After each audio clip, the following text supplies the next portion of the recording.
Hello, Kev from dataSights in here, and in this video we're going to talk about the data alert service. Now, obviously you don't want to be bombarded with emails and data all the time, so it's best to create some sort of data alert around actionable items or exception-based reporting. So whether that's maybe a list of people that haven't done their timesheets for the week, or on Fridays maybe sending, whoever's responsible for accounts payable in your business, a list of debtors with, outstanding invoices to be paid over 30 days or something, but something along those lines. But with that little bit of info aside, what we've created is a simple way to give something a simple way to send a Excel spreadsheet attached to an email to a certain sublist from a view, and I'll explain what that means now. So we can call this the Friday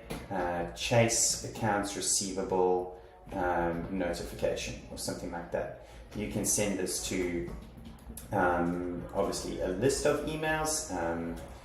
That wasn't a particularly good example because I pushed it too soon, so just push comma or something and you can send it to multiples.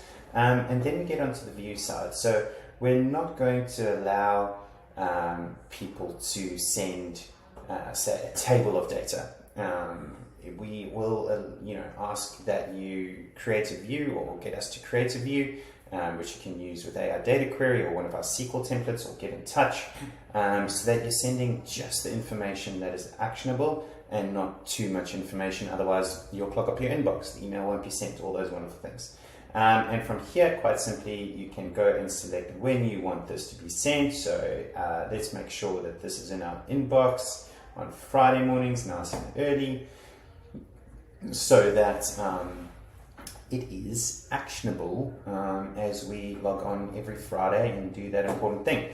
So from here, you can of course go in and edit anything about it. You can, if you want, go and pause it if you don't want to run it for a while but still want it in the background there, or you can go and trigger it right away. I'll just pause. And here you can see in our inbox is the email, and quite simply the data attached as an Excel spreadsheet. All right, hope that makes perfect sense, and as always, any questions anytime, just let us know. Thanks, cheers, bye.